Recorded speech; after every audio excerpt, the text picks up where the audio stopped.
Hey there, it's Kevin. How you doing? I am sitting in the little closet that we use here at our house as a library. You can see some of the shelves behind me, and I am wearing an elf hat. You can only imagine how difficult it is to get a tall, pointy hat into the shot.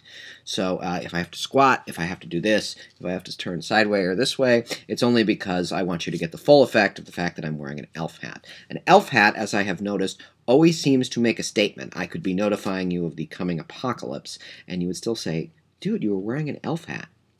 End of the world, I understand, but let's talk about the elf hat. Anyway, I did promise videos. I promised videos while wearing a funny hat. That's what I'm doing. I have no memory of where this hat came from.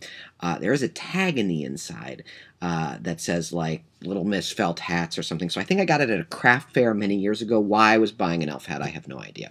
But your face cannot look dignified wearing one of these things. So if I go like this, or something like that, or if I sing a little, we are going to build a mushroom house kind of song, it's because the hat is taken over.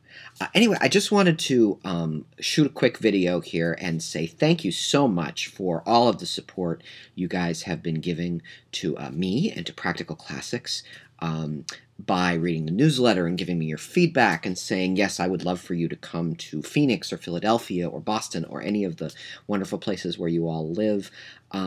It just it makes me feel so good, and it makes me feel so happy that this project and this book is already finding a home, even though it hasn't actually been released into the world yet.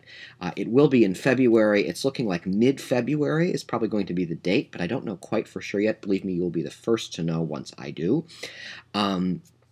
We're already booking events in San Francisco, and like I said, we're talking to folks in Arizona and in Texas and in Virginia, and hopefully I will be able to get myself and the fun things we want to do with Practical Classics to a town near you, because I would love to meet each and every one of you in person. Some of you I know already, and some of you I don't, and I would really like that to change. 167 of you are on this mailing list, and I couldn't be happier about that. Like I said, if I only sell books to you guys, my heart will be full.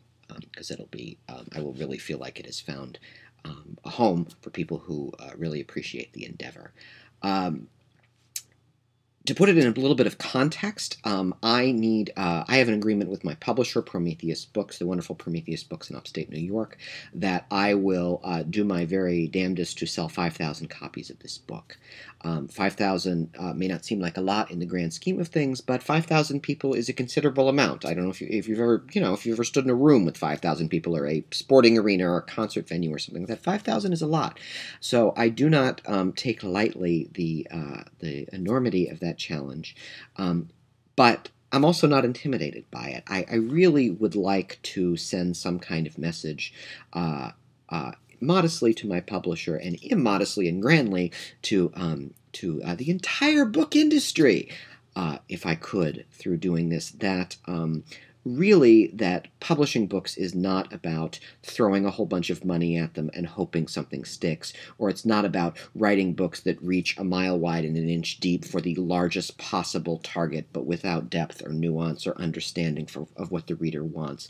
What I really want to get out of Practical Classics is that if you create a book and you identify the reader that would be most interested in it and that will welcome it into their lives, and if you communicate honestly and forthrightly and kindly and generously with that reader, you will sell books. And that's the message I want to send, that if we write books that are not only from our hearts, but that with specific readers and their time and their concerns and their interest in mind, and then we communicate with them directly, not just as person selling a product and person buying a product, but honestly as peers and as human beings, I really think we can achieve success even on a small scale in book publishing.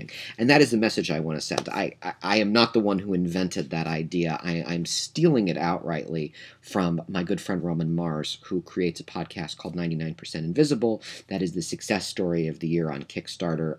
The podcast is about design and architecture. He thought he had a small dedicated following. He actually had a much bigger following than he thought. And he said, by identifying who cares about the work we do and communicating with them honestly and offering something that they enjoy and making them feel part of a community and not just consumers of culture, but a community rallying around culture, we actually can achieve a certain degree of success, and we can send a message to larger institutions, in his case, public radio and Mind Book Publishing, that there actually is financial success in smaller places that aren't as obvious and don't scream out to be made wildly successful. That there is a new way of doing it.